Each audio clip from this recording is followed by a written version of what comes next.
Are you tired? Didn't we want to do the moon presence? Yeah, but I mean, how are you feeling? Yeah, but you're sir? going to be tighter than I am. It's like 1 a.m. where you are. But it's okay. I took a nap and I had a lot of coffee. It's alright. That's okay. I like how you say coffee. You say coffee. It's like you're like this valley girl. What? It's okay, I had plenty of coffee. Whatever. Lol, that is so meh.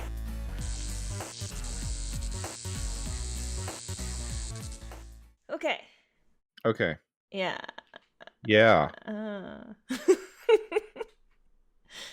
Okay, you start. Aren't you asking me the question?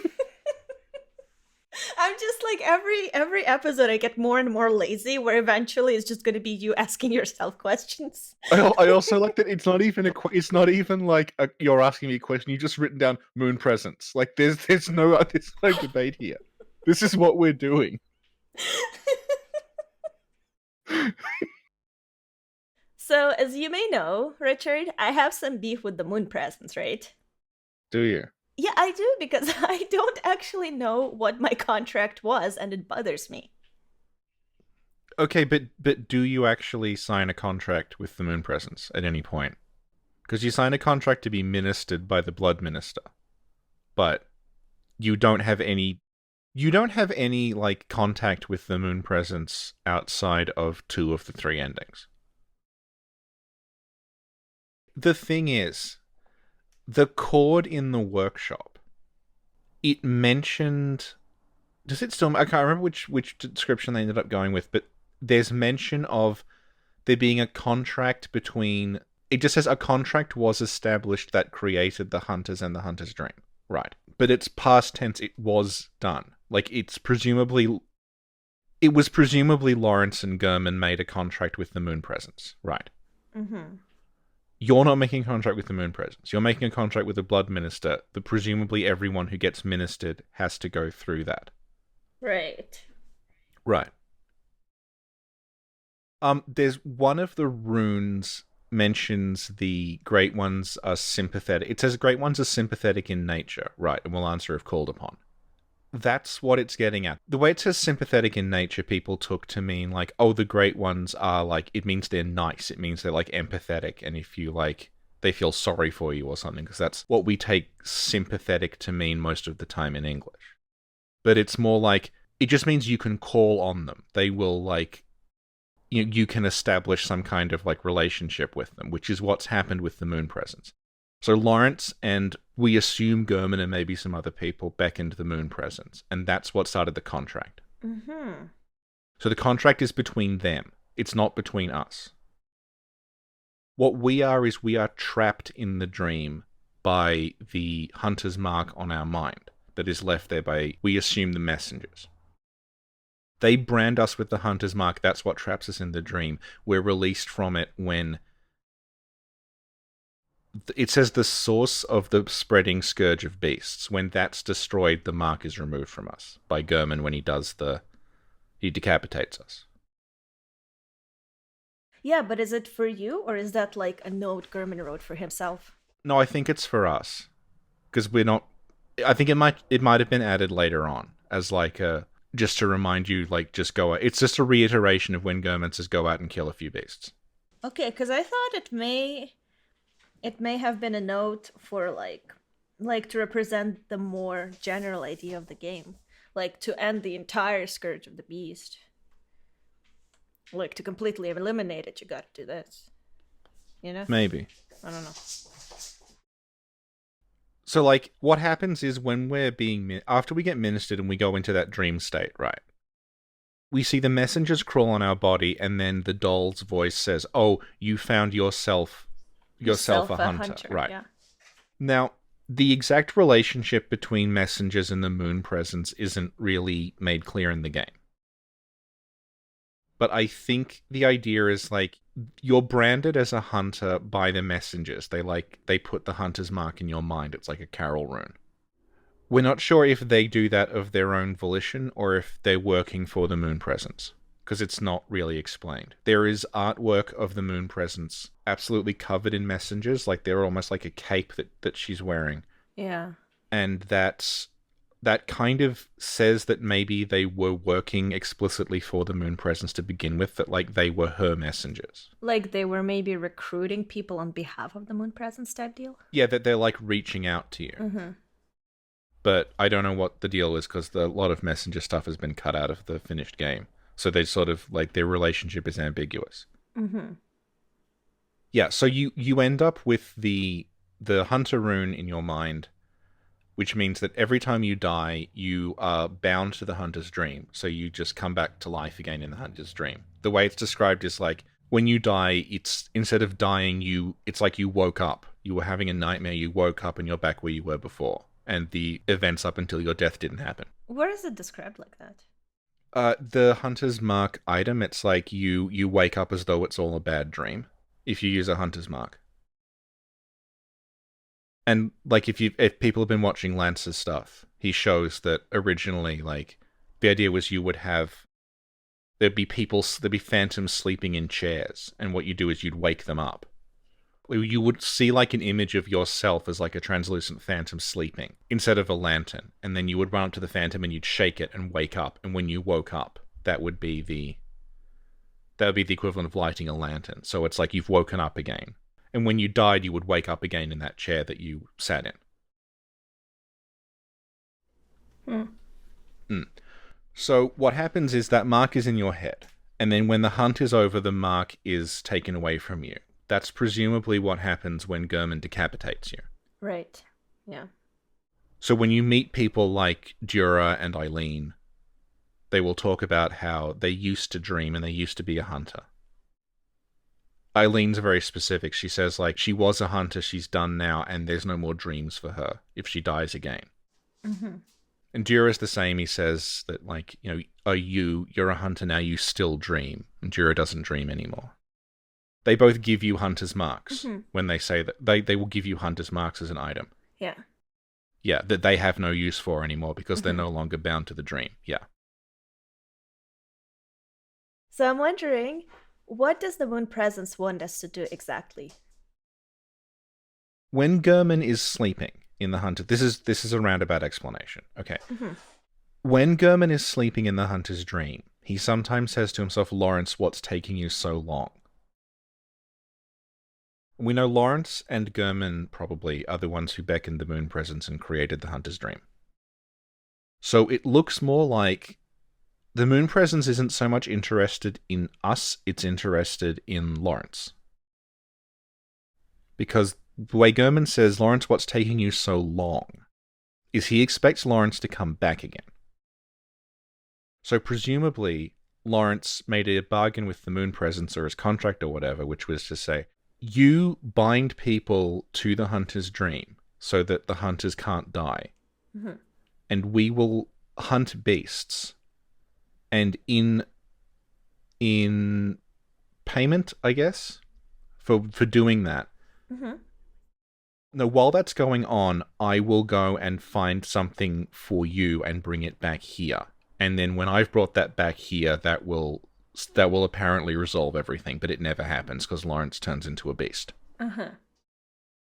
So it's stuck in this endless cycle where Laurence is not coming back. Mm-hmm. Yeah. But the game basically ends after a specific event, right? Well, the night of the thing is, our night of the hunt is unique. Because there's a lot of discussion of, the red moon happens every time and there has to be a hunt after that. Because we know there was a red moon over Old Yharnam as well. But it looks like there is a hunt kind of every night. And the hunt that we're on and the hunt that destroyed Old Yharnam. Well, I don't think there's a hunt on every night, though. They talk about, like, the night of the hunt. Mm-hmm. Okay, what happens is, right, the red moon over Old Yharnam destroys that town completely.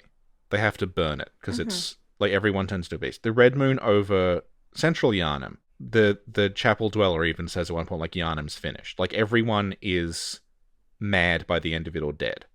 Like, if you go around knocking on the doors, there's just no answer. Mm-hmm. Like, it completely, like, rends apart reality in Yharnam, and it's completely, like, everyone's basically dead by the end of that, apart from the hunters who are wandering around, the hunter mobs.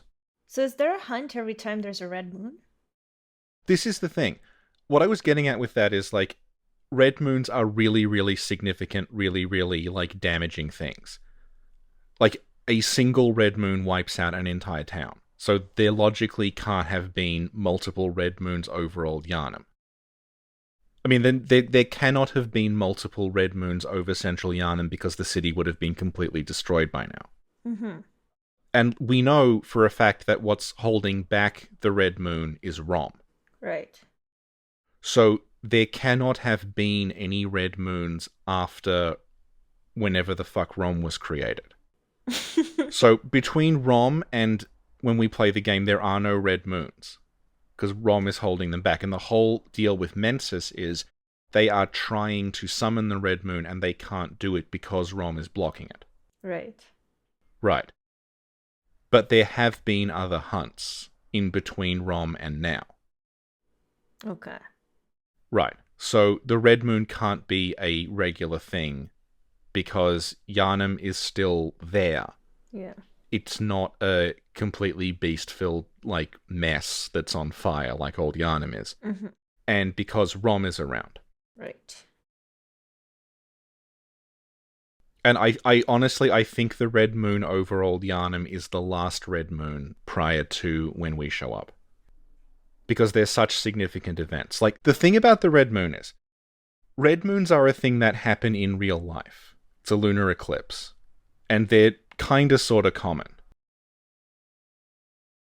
When Bloodborne was talking about the red moon, there was discussion of like, oh, it just means a lunar eclipse. It's like a werewolf story, so when there's a lunar eclipse, there's more beasts out. That's when the hunt happens, so it happens regularly on lunar eclipses. But the red moon in-game is not that. The red moon in-game is this really significant cosmic event that, like, breaks down the barriers of reality. It's like an apocalyptic thing. Doesn't happen regularly. So our hunt is unique because our hunt falls on the night that Mensis conduct the ritual to summon the red moon. I can't remember what the question was. I don't think there was a question. Okay. Oh my god, so I just pictured the thing. You know how they have like X days without incident? Yeah. It's like X days gone by without Richard talking about the red moon. Ugh. This time, we're summoned into the dream for a reason. The reason cannot be to kill all the great ones because we can finish the game without killing most of the great ones, right? Yeah, I don't buy at all the idea that the moon presence wants the other great ones dead. I don't think the great ones care about each other. They're just like, they're not trying to kill each other. Mm-hmm. And our dream, our purpose, whatever, with the reason we summoned to the dream, is sort of put to end after we fight the wet nurse. Yeah. What happens is when we rescue, I mean, it's complicated, the situation that Mergo is in, but like, Mergo is dead, but for all intents and purposes, we are rescuing Mergo. Yeah. So when we rescue Mergo from the wet nurse, that is the end of the hunt. Yeah. Well, that's what I was thinking too, because I heard people say that we're there to kill Mergo, and I don't think so. Okay, it's one of those things that makes more sense if you look at, like, specifically Japanese beliefs about the afterlife. Mm-hmm. Mergo has died. Right. So we can't kill him. He's dead. Mergo is, like, trapped kind of in purgatory. Mm-hmm. There's a belief that children who die before their parents have sinned and go to hell because they've caused grief for their parents.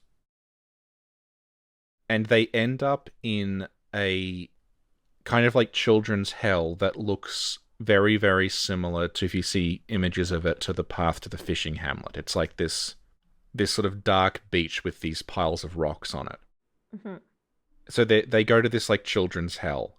And the idea with, as far as I can gather, with Mergo is that Mergo has died. Mergo's ghost is trapped in hell. So what we're doing is we're quote-unquote rescuing Mergo by basically allowing him to die. Mm-hmm. And, like, transcend hell and leave. So it's like Mergo's ghost is, or spirit or whatever, is caught by the wet nurse. Mm-hmm. It's being used by by Mikolash and Mensis to try summoning Kos. So by defeating the wet nurse, Mergo is kind of released and is like allowed to pass on. But prior to that, Mergo was like this sort of restless ghost. And that's what we're doing by killing the wet nurse. Hmm. Well, you see, I feel better about that because I was always under the impression that we're not there to kill or hurt Mergo. Because Yharnam seems pretty grateful for whatever we're doing, so I'm pretty sure we're not hurting him. Yeah, that's the thing. Because when you defeat the wet nurse, if you go back down, Yharnam will bow to you and then disappear. So she's thanking you. Yeah, exactly. That's pretty psychotic. Can you imagine, like, oh, you killed my baby. Thanks a lot. Yeah. And, like, you hear her crying outside of where Mergo is being held. When she's standing there and praying, if you go up to her, you can hear her sobbing. Yeah. Or, like, when she first appears after you defeat Rom, she's sort of like, I don't know if she's praying or looking at the moon. Yeah. I felt like she was asking the moon presence to help her. Well, we're getting into sort of really convoluted stuff now, because when you meet Yharnam in the Chalice dungeons, she is praying to this altar. And you can sometimes get a variant of that altar if you do root dungeons, where the top part of that altar is removed, and underneath it is a giant hunter's mark written in blood. If you assume like it is literally the same altar with the top removed, because we can't prove it one way or the other, but it looks like Yharnam is praying to the hunter's mark. Which, if the moon presence is the one that brands you with the hunter's mark, does that mean the hunter's mark is on some level the moon presence's rune? Like it's the moon presence's equivalent of the Erden runes that the moon presence brands you with. So does that mean Yharnam was praying to the moon presence? Possibly. Yeah. Cool. And also, when you meet Yharnam in the chalices, she's pregnant. Like, it's a slightly different model of her than the one you see projected in the Nightmare of Mensis, which makes me wonder if, like, is the idea that the moon presence is Mergo's father? Because we use she to describe the moon presence a lot, but, I mean, great ones kind of don't have sex as far as we know. Kos does, I guess. Because Kos is pregnant, but then you have, like, Erden impregnates Ariana. Someone impregnated Yharnam. Mm-hmm. There was a theory that Erden was Mergo's father, because you don't see Mergo, ergo Mergo is formless, like Erden. But Erden impregnates Ariana, and Ariana's baby is a little blob, so that's not formless.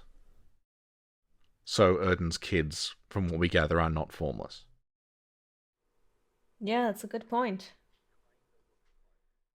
So it kind of looks like, based on the very little information that we have, that Mergo's parent might be the moon presence.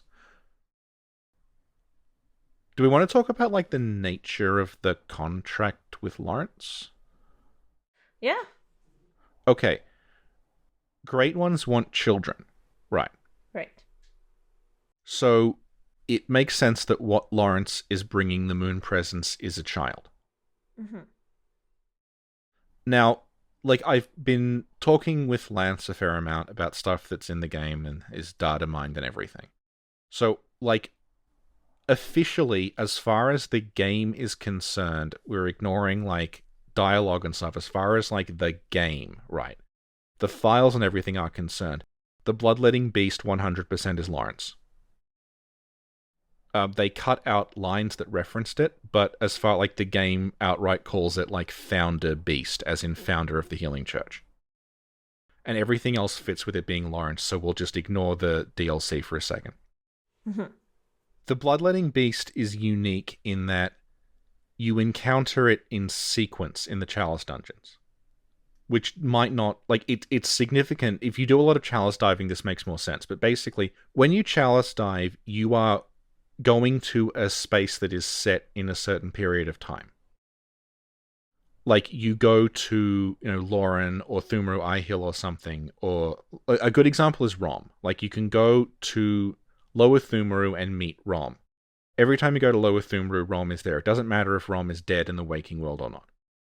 Same thing happens with Ebrietas and the Emissary. They're in Ys.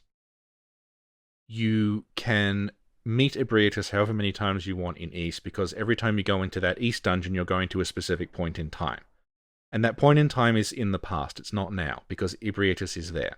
So you can go back and meet Ebrietas over and over again. You can go back and meet the Emissary over and over again. Go back and meet Rom over and over again. When you meet Yharnam as well, Yharnam is in the past, because Yharnam is pregnant. It's prior to Mergo being stolen. Right.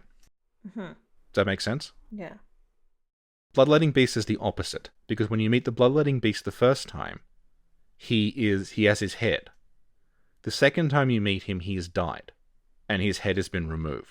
So the Bloodletting Beast is kind of in sync with you. It doesn't follow the rules of the other things in the chalices. It's something that came from outside the chalices. I see, yeah. Which fits with it being Laurence, because Laurence came to the chalices from outside, right? Right. The place where you find the Bloodletting Beast, the final confrontation, is right outside Yharnam's lair of Thumru Ihill.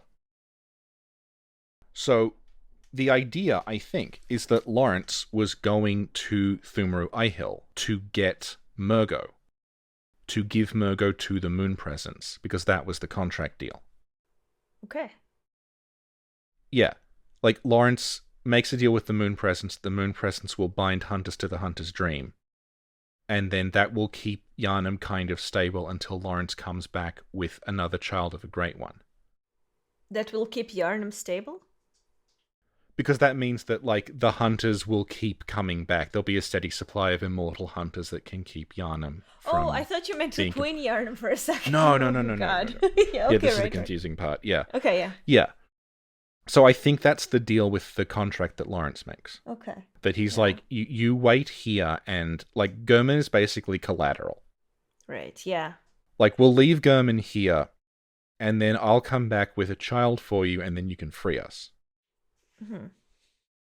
And there's a cut line of gehrman's that kind of, like, seems like it might be from one of the endings, where he says something like, "Hunters, we are finally free."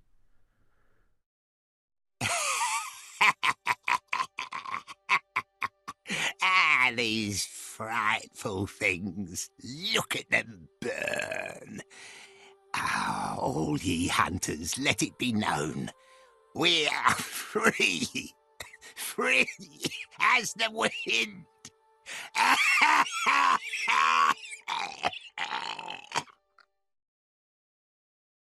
Yeah. But that might also have been a reference to Cos. Alright. Because Cos is also... It's confusing, like, because so much has changed in between the base game and the DLC in terms of what they were trying to do with the story. Do we want to talk about how her name is Flora? Let's talk about her. Her name is Flora. Okay. When the game first came out, there's a very rare thing you can sometimes see, where the doll is praying. O Flora, of the moon, of the dream. O little ones, O fleeting will of the ancients. Let the hunter be safe. Let her find comfort. And let this dream, her captor, foretell a pleasant awakening. She says, O Flora of the moon of the dream. And Flora is capitalized. And there was this thing about what does that mean? Because the way in English it's capitalized as though it's a proper noun. And in Japanese it's written phonetically as like Furora. So it looked like a name. She's not literally praying to flowers. It was like a name. And that kind of fitted with the way that other Great Ones' names are not... Like, they don't have sort of, like, weird Lovecraftian sounding names. They're things like Ibritas is a kind of butterfly. Right. And, like, amygdala is part of the brain in the Japanese is amando, which it just means almond, because its head looks like an almond. Yeah, and like cos is like could be cosmos. Japanese is like a hard G. It's like gos, which sounds like ghost. Huh. So like the names all seem to be, and like Erdon is an anagram of very very close anagram of Odeon, which is a kind of building that's designed to conduct sound, which fits with Odin being a voice. Huh. They have these names that seem just like descriptive. With the exception of Rom, because we know Rom was a human to begin with. So she has like Rom was presumably her human name to begin with.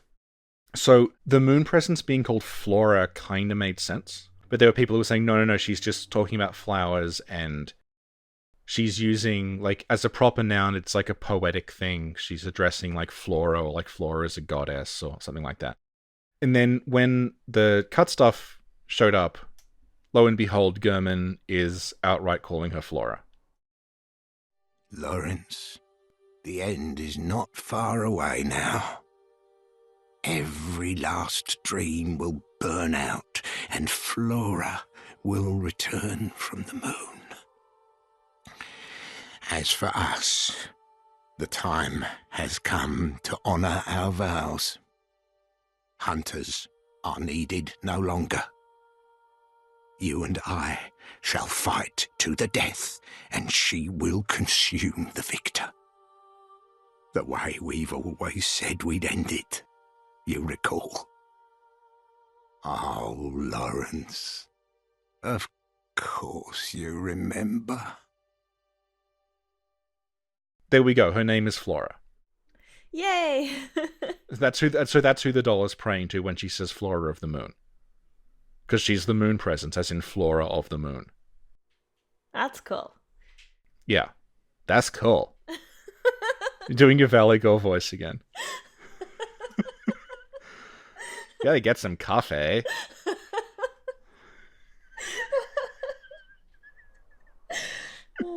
Like, OMG, Flora.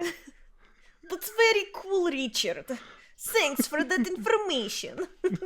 Da, tovarish.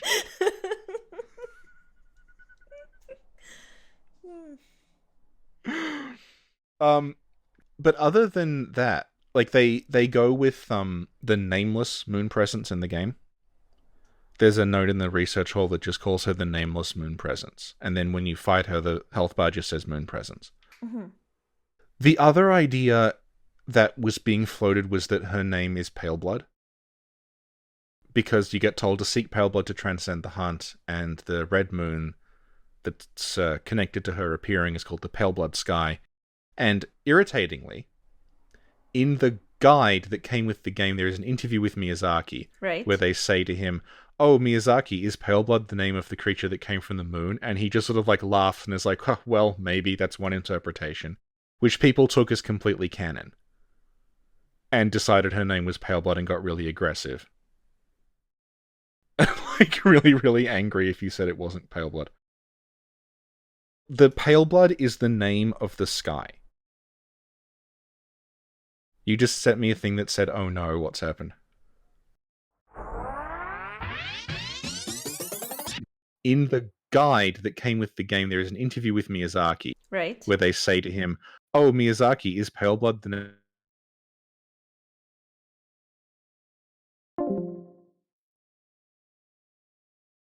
Oh no. Oh noes. Richard died.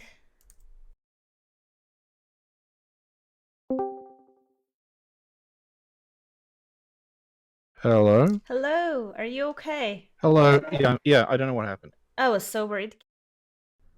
Okay, I'm back to recording about Okay. the moon presence Okay. again. Richard, can you tell me what Paleblood is? Okay, so this is related to the moon presence, because when Bloodborne came out, there was like a guidebook that came with it that was written by Future Press, and they had like an interview with Miyazaki in it, and they were talking to him about the story, and one of the things that they asked him was, is Paleblood the name of the creature that comes from the moon? And he sort of like laughs and says, well, that's one interpretation, I suppose, which a lot of people took to be like, this is canon confirmation that the moon presence's name is Paleblood. That sounds like the opposite. Yeah. Yeah, oh god, don't get me started. There was some really aggressive, like, Reddit fights about it, where it says it's pale blood. So what pale blood is it's the name of the sky during the red moon, which is confusing because most people just say the red moon. Mm-hmm. The idea is it's called the pale blood sky because the sky goes this, like, kind of weird purpley blue color. And it's meant to look like this is what Miyazaki says it is. He doesn't say it's an interpretation. This is exactly what he says it is. It's called the pale blood sky because it's meant to look like a body that's had all the blood drained out of it. So it goes a kind of like bluish, kind of like corpse color. Mm-hmm. So it's like a pale body without blood. So it's called the pale blood sky. It's kind of like you're using that to describe it in the same way that you might say, like, you know, the sea is angry or something. The sea's not literally angry. That's just what you call, like, a very, very raging sea. And the pale blood sky, it's a weird color of sky, so it's called the pale blood sky. But it's not actually anything to do with literal pale blood. And when you find a note that says seek pale blood to transcend the hunt, what does that mean? Fuck. The idea is, like, I think that is actually there for the benefit of New Game Plus. As weird as that sounds. You see the note, it says seek pale blood to transcend the hunt. Because you're in Yharnam. Oh, no, it's before that. Because when you show up to Yharnam, you've clearly mentioned pale blood to the minister, because the minister's first line is pale blood. Yeah. He's, oh yes, pale blood. So you have come to Yharnam looking for something called pale blood, which your character assumes is a kind of blood, hence you have gone to Yharnam. Right. And the same thing happens when you talk to Gilbert. Because if you talk to him, he says, oh, pale blood, I've never heard of that. But go to the healing church, they'll know. Yeah. So the idea is for the first chunk of the game, you're supposed to think, oh, pale blood, that's a kind of blood. That's like the MacGuffin that's driving the plot, is that the healing church have something called pale blood, which I have to go and get. Then that's dropped, and then you go to Yahar Ghul, and they start talking about the pale blood sky. And then you go to the research, not the research hall, when you go to the lecture hall, there is a note that says, the nameless moon presence has been beckoned, pale blood.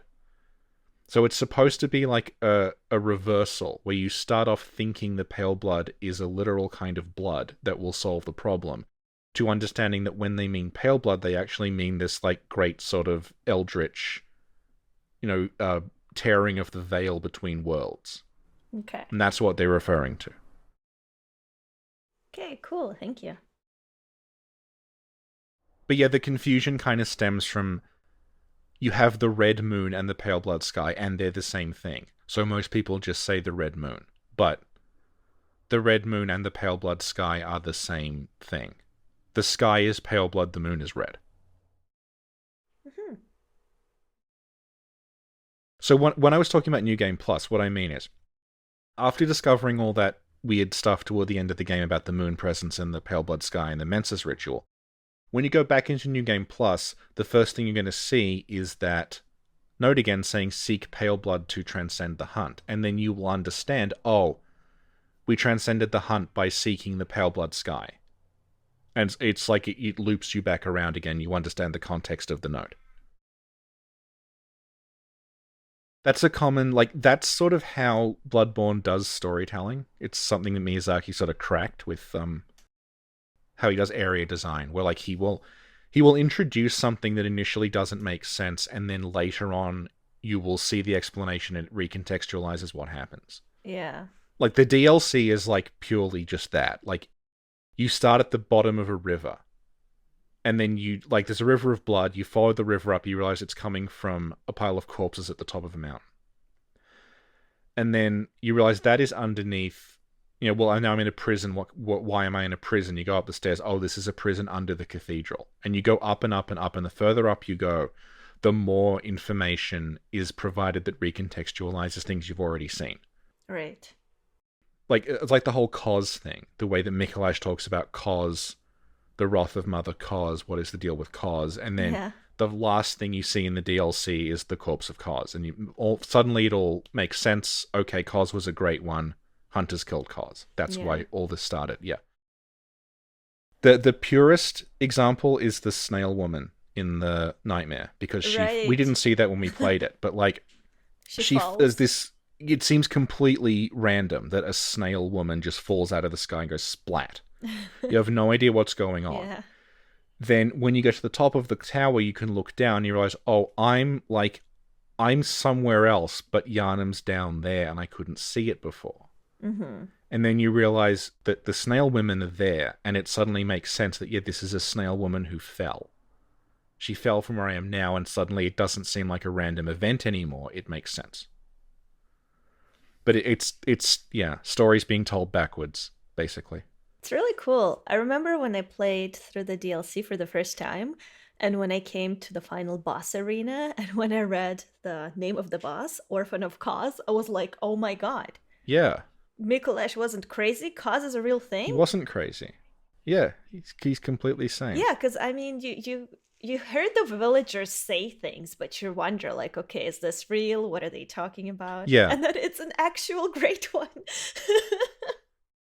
The way that the nightmare is in reverse chronological order, where you start, like, in the recent past, and the more progress you make in the nightmare, the further back in time you're going. And Simon explicitly says, like, the village is where the nightmare sprouted, like it's a tree. Like, this is the root and it's growing from here. Yeah. Did you know I have lore about Simon? Do you? Yeah. Yeah. Yeah. Do you know that you spelled Harrowed wrong in the thumbnail? Oh, crap. No. Did I? Yes. This is why you need to keep making my thumbnails, Richard, so this doesn't happen. Well, nobody pointed it out yet, so nobody knows how to spell.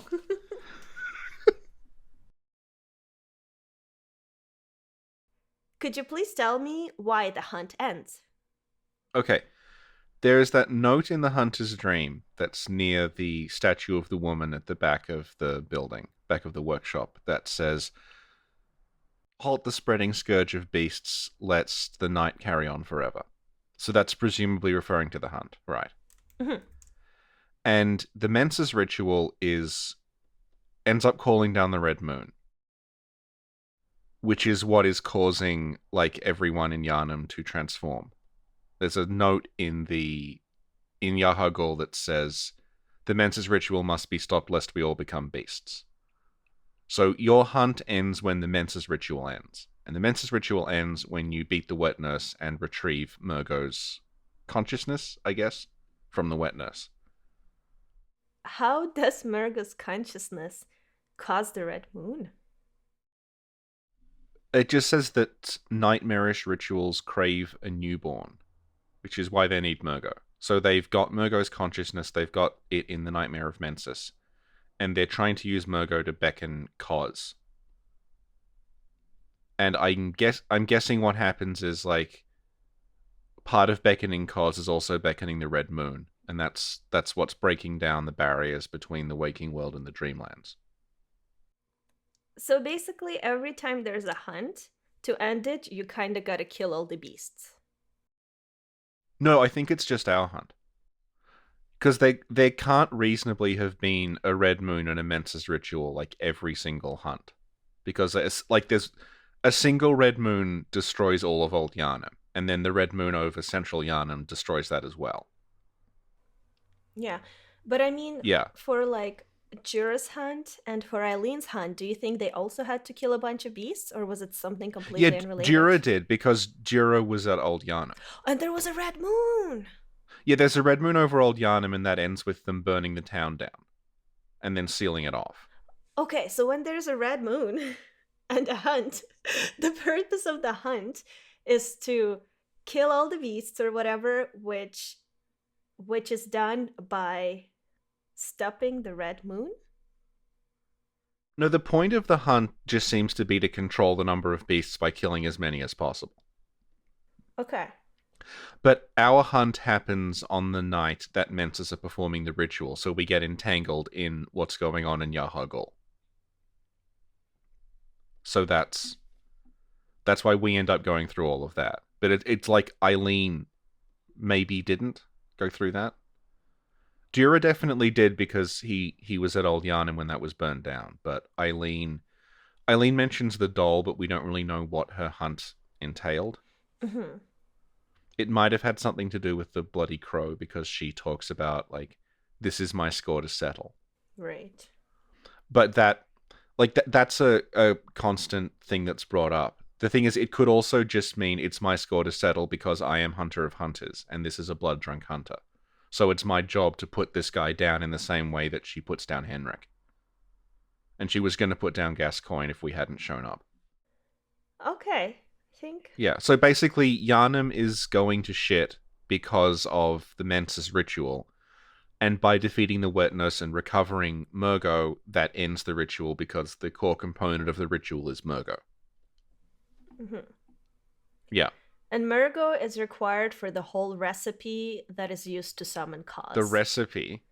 Yeah, you put like a red moon in and a kid in, and you like mélanger them, and then Cause appears. Kinda, yeah. Cool. Mergo is bait for Cause. Mm-hmm. Because the Great Ones seek out children. Right. So if they're offering Mergo as like a sacrifice to Cause. Saying like, hey Cause, come over here, we've got a new child for you. Yeah, get your kid, Cause. Yeah. Yeah. Cool. So by removing Mergo from the ritual, by defeating the wet nurse, the Menses ritual ends. So that's what ends the hunt, because that means presumably the Red Moon doesn't actually go away, but like, our hunt is unique because it happens the night that Menses are performing the ritual in Yharnam. That's why we end up entangled in the whole like moon presence, red moon, Yharnam Thumerian thing that's going on, because like, I know they don't explicitly say it, but like Eileen didn't go through that. Dura went through the red moon, but I don't think he knows about Great Ones, really. The only way for us to find out about Great Ones is to kill gehrman. Sorry, what I mean is the only way for us to encounter the moon presence is to kill gehrman. And at that point, there's only two outcomes, which are either we become the new gehrman, or if you kill gehrman, either you become the new gehrman in the wheelchair, or you ascend to become a new Great One, and the hunt is meaningless after that. So because gehrman's still around, I think it's safe to assume that Eileen and Dura, who have been to the dream, did not kill gehrman. Yeah, so they didn't meet them. If we submit, No. we don't meet the moon presence. Yeah. So they presumably did not meet the moon presence. No. Even though Dura was involved in the burning of Old Yharnam, which had a red moon involved in it. Mm-hmm. So I don't think they know about Great Ones at all. To them, because they don't mention them. So, like, our hunt's unique because it happens basically on the night that everything goes wrong. Just our luck. Yeah. So we end up entangled in that because of the Menses ritual, but the Menses ritual wasn't happening prior to that. It's just happening on that night. Like, that's the night that Menses started abducting people to take them to Yharnam. Oh, that's true, and that happens after we kill the blood-starved beast, right? Yeah, like, they're always taking people there, but they need the Thumaru chalice, I think. So, like, Menses' whole deal is, like... This comes down again to this confusion over what the ritual is. The ritual in Yharnam is summoning the Red Moon. It's not the Nightmare of Menses. The Nightmare of Menses is a separate thing. Okay. So Mikolash and some people from Menses have been messing around in the Nightmare of Menses. It's like their secret base. Mm-hmm. Figuring out how to summon the Red Moon again. And that's the night they do it. It's not... The Nightmare of Menses itself isn't created by the Red Moon. Great. Right. So we are there on the night that Menses summon the Red Moon, and they do it successfully, because we defeat Rom, which I don't understand that at all. We just show up and kill Rom. It's one of one of the parts of the game that doesn't really make any sense from a narrative point of view, that we just decide to kill Rom. Because Rom is not hostile. Yeah, it's just because we're assholes. Yeah, it's like, there's a lot of issues with basically the plot, not necessarily the world, but like, after, like, the first sort of third of the game, we have a clear goal, which is we have to get to the Grand Cathedral to learn about Paleblood. And we get there and Amelia fights us and we kill Amelia. Right. And after that, like, what happens? Like, we end up just going to Bergenworth because it's there. Mm-hmm. Like, there's no character who says, like, oh, if you want to find out, you know, what maybe the secret of Paleblood is in Bergenworth or something like that. It's just like, well, I haven't been here yet. Yeah, true. And then you jump off the balcony and fight Rom, and Rom is completely like, Rom's not trapping you there, and Rom is completely passive. But Yeah. guess just gotta kill Rom. It's not like Patches is saying, like, why don't you go and kill Rom?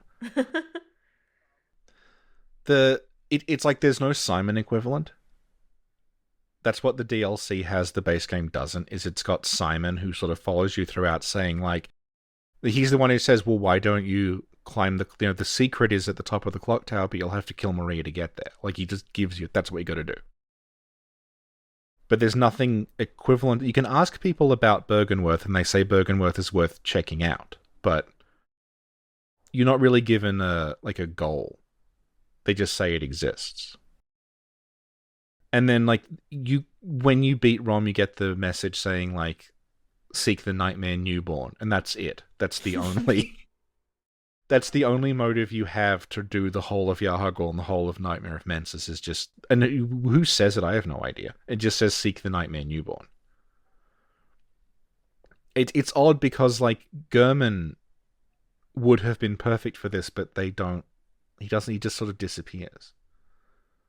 Like, if gehrman had been there saying, "Oh, you should go to Bergenworth" or something like that. gehrman outright tells you to go to Old Yharnam. He says, like, you know, if the moon hangs low and beasts are crushing our spirit, why not go to the Valley Hamlet, because they have a chalice there that'll embolden you and everything. But then, and that's an optional area. But then when it's Bergenworth, he's just not mentioned. Like, no one says, hey, Bergenworth, maybe check it out. You just sort of stumble into it. Now that you mention it, just wandering aimlessly.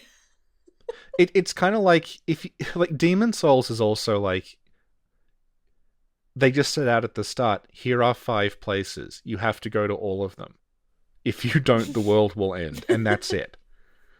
Bloodborne doesn't really have that. There's no, like, because it's all introduced very gradually, but it doesn't really make sense. Yeah. There's no character saying, like Dark Souls does it as well, where there's all these characters who will say, like, you should climb, you need to go to Sen's Fortress. Mm-hmm. Or like Frampt saying, like, yes, you have to go get the Lord Vessels, and it's just like one line. It's okay, that's what I'm doing. But Bloodborne is literally just, well, this door is open, it wasn't before.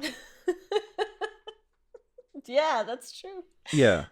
Because the closest thing you get is when you go through Laurence's memory, and you see the inside of Bergenworth in his memory. But you, at that point, don't know that that's Willem. You know? Like, you don't know what Bergenworth looks like. You don't know who Willem is, because you've never heard Willem mentioned, I think. Yeah, so you just, like, there's a door that's locked, and then it opens when you know the password, but, like, there's no indication why you're actually going through it. Mm-hmm. You just do it. Yeah. Which I think might be a legacy of the game's plot being changed pretty radically several times. Because the first draft of the story is you're looking for your friend who went missing in Yharnam. So it makes sense for you to look everywhere. Yeah, that's true. Yeah. Thank you, Richard.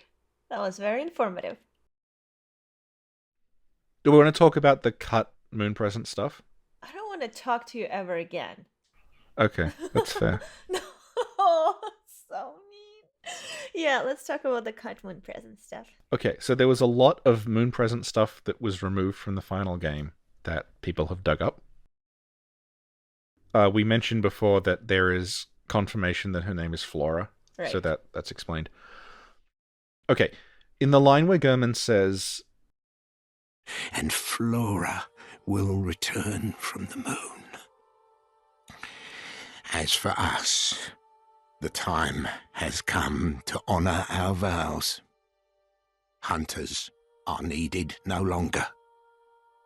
You and I shall fight to the death, and she will consume the victor. The way we've always said we'd end it, you recall. you and him are going to fight, and then the winner will be absorbed by Flora. Which sounds a lot like the childhood's beginning ending, like you meet gehrman, or honouring wishes in childhood's beginning, where you fight gehrman and then the moon presence descends. So it looks like they had that planned. But he says she will absorb you, which is a very odd turn of phrase. So, looking at cut moon presence stuff, the moon presence that you fight in the game, her abdomen is all torn up. Like, she basically, from her sort of ribs to her pelvis, there's just nothing. It's just like bone and sinew. There is art in the art book of her with a complete torso. Yeah. And they also dug up another version of the moon presence where she's fallen in half. It's kind of like Laurence. Like, it's just the front half of her, like, dragging herself around. So I think the idea was that she would descend whole, and she would absorb you, however that works. Mm-hmm. And then if you had the 3 third chords, you would, like, blast her open somehow. Like, destroy her body when it's pressed up against you. And that's why... And when that happened, you would fight her with the torn up abdomen and the torn up wings. Because you've, like... When she absorbed you, something happened, and it was kind of like hugging a hand grenade, and it just went off and, like, blew part of her off. So you were going to fight her in that, like, weakened state. And then halfway through that, her, like, second phase would be the front half of her just falling off completely. Which would be... I guess it's like a rationalization of why you can defeat a great one. Yeah. Because you fight her, but you'd fight her in this incredibly weakened state. Oh, it would have been pretty epic. Reminds me a bit of the Dragon God in Demon Souls, where, like, the first time you encounter the Dragon God, he will just one-shot you in a cutscene, and that's it. And then it becomes possible to defeat the Dragon God after you have shot him twice with these, like, crossbow things that are designed to pin him down. So it kind of seems a bit like that, where it's like, here's something you could never defeat one-on-one. There are now circumstances because of things that have happened outside of the fight that allow you to do it. Thanks for the Demon Soul spoilers, Richard. I'm sorry for spoiling a 9-year-old game. Actually, if you weren't a scrub and you'd beaten Vanguard in the tutorial, you would already have met the Dragon God. Are we doing this again? I guess we can. Are we going there again, Richard? Oh, another thing to talk about that I never see mentioned, and I mentioned once in an Aegon video, and Redgrave said that's a good point, which I think is the first time he's acknowledged anything I've said. What is it?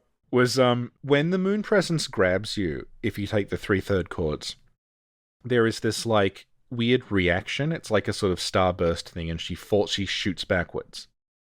That is the same kind of animation that plays at the start of the game when there's that, like, blood werewolf thing that tries touching you in your sleep. When that touches you, there's the same kind of, like light effect, and it gets pushed backwards. So, like, what I think happens is the messengers inoculate you against the scourge. That's why you don't turn into a beast. Unless you take the beast rune. Beast's Embrace. Like, you start the game sort of repelling the beast thing, and then you reach a point where you can repel the moon presence. So, like, you can now repel great ones as well. That's a really good observation, Richard. Do you want to talk about third chords? Because they're kind of fascinating. Your definition of fascinating is a little different from mine. We just used them to defeat the moon presence, so I guess they're relevant. Yes, go on. Third chords are not umbilical cords. but they're kind of referred to as such. They're like a weird sort of organ. This is a thing in Japanese culture, it's kind of common, which is that a child will keep their umbilical cord after they're born. They will dry it and keep it in a little box, and it's like a keepsake, and it represents the connection between the child and the mother. Mm-hmm. That seems to be what's going on with the third chords, that like they represent the connection between the Great One and its child, because you only ever get them from a Great One's child. Right. So what's happening is, when you take these third chords, it's like the Great One is somehow attracted to them. That's why they work like Madman's knowledge and they work like Great One's wisdom. Because the Great Ones are sort of like circling these chord things. It's like there's a precedent for what a third chord is and how it works. That's why Great Ones are attracted to them, because it's representing the link between parent and child. Well, I thought it was interesting. No, it's almost 2 a.m. and I'm trying to concentrate. Yeah. Yeah. Like... So, like, there's a precedent in Yeah. in Japanese culture for, like, a dried, kept umbilical cord Mm-hmm. being representing, like, a kind of spiritual link between a mother and a child. Right. So that's why these third chord things that we find in the game that aren't technically umbilical cords, that's why, like, they can be used to call on Great Ones, because it's like, here is a part of your child. Right, yeah, that's cool. Here's the connection, yeah. So are there 3 of them or just one separated into 3 or 4? There's 4 of them. So there's 4 1/3 umbilical cords. Well, the problem is, like, it's only called 1/3 umbilical cord in, I think, the American script, and in the European script, which is the one I've got, it's just called third cord. Okay. It's not called 1/3 of an umbilical cord. It's like number 3? Like third? Yeah, it's just called it's a third, and the Yeah. Japanese one is just like 3 chord. So it's not 1/3 of. I think they put 1/3 of a chord in to make it clear that you were supposed to take 3, but it's not 1/3 of a chord at all. So it's 4 different chords? Yeah, it's 4 different. Like it's the equivalent of an umbilical cord for a Great One, and there's 4 of them. Mm-hmm. Okay, cool. That clears up a lot. Yeah. There's also there's like legends about navels in Japan about covering your belly button up. About what? Covering up your belly button. Oh, go on. There's a story about it's a storm god that during storms, if you don't have your belly button covered, he will like suck your spirit out through your belly button and you'll die. And I read this and then I asked Mai about it and she said she hadn't heard of it, but it sounded like plausible that it was that story in some places in Japan. That if you have a dried umbilical cord, when the monster tries to suck your soul out of your belly button, like the dried cord protects you, because it thinks that's your belly button, it tries to suck it out of that instead. Well, that makes sense with the moon presence then. Yeah, exactly. It fits closely with what the moon presence does, where it's, yeah. The early descriptions of the cord, by which I mean like they're in the game. You just play the game unpatched and it says this. It says that the third chords are kept to ward off evil spirits. Like it says, use to gain insight or keep to ward off evil spirits. Like it's a trade-off. So the idea might have been originally that like you kept the umbilical cords instead of using them, and that's what triggered that ending. Mm-hmm. Because the moon presence would be like the cords would somehow protect you from the moon presence trying to suck your soul out or whatever. Cool. Well, that's really interesting. That is Flora of the Moon. Is that it? I have a completely unrelated thing about Flora of the Moon. Go on. You know where the old workshop is, right? Yes. That's presumably where they summoned the moon presence. Right. And then way down the bottom of the like silo tower connecting it, there is a beast. Yes. I think maybe that was like one of Laurence's associates. Really? Why? When they were summoning the moon. Because like it's just a beast who's like locked up there and he's got the beast rune. So it makes me, and it's like down from where the workshop is, so I'm wondering if like maybe that was someone who was transformed when the moon presence appeared. Oh, yeah. That would be cool. And they fell down there. They might also have just been locked there by those people in that weird part of Yharnam that we never really... Yeah, the I love that strange part of Yharnam. Yharnam. Oh, it's so creepy though. It's because like when they announced it and they said it was going to be set in a city, and I'm like, oh good, it's going to be like kind of cramped sort of urban combat. Mm-hmm. But then because it's on the PS4, all the streets in Yharnam are like wider than the huge areas in Dark Souls because they can do that now. So there's all this room to move, but then when you go to that area, suddenly it's all these like really cramped little alleyways with like piles of garbage and like rats and things. And you have to kind of like, you have to really sneak through them, and if you like touch the bottles and things, they make a noise and it attracts other enemies. And it's like you don't have the luxury of like dodging around things because the alleyway is too tight. Oh my god, yeah. So it feels very different to the rest of the game, but they only do it in that one tiny area, which is completely optional. Isn't there a bagman there too? Yeah, there's a bagman. Oh there. god. And there's a brain sucker as well. Is there? Oh, I blocked that Yeah. out, I guess, because I really don't remember. And it's like, why isn't more of the game like this? This is like legitimately really tense and scary. No. No, thank you. Yeah, because like if a guy comes at you in that area and you can't dodge to the side, Oh god.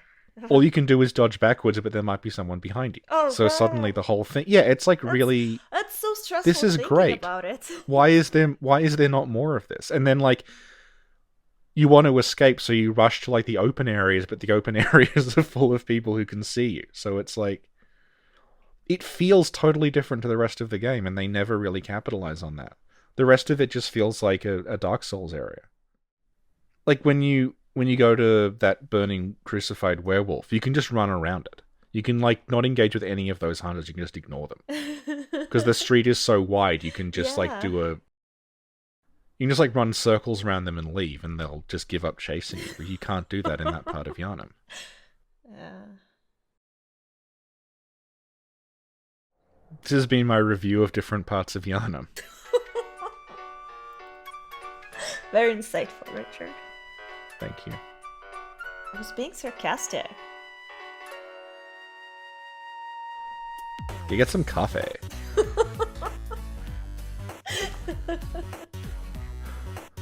Like OMG moon presents.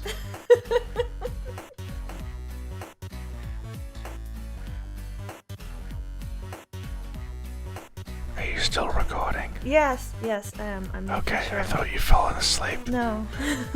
Okay. I'm like pressing Command S every like few minutes. Okay. Do you want me to stop recording now? Yeah, you can stop recording. Yeah. Okay. I'll keep it on in case you say something brilliant in the next couple of minutes. Okay. Oh man, we got so much stuff. That's so cool. Thank you, Richard. That's alright. Okay, I have parts 1 through 5. Are you serious? Yeah, so I'll convert them later on. Yeah. Oh man. This is You gotta go to extreme sleep. editing. What? You gotta go to sleep. Fuck you, buddy.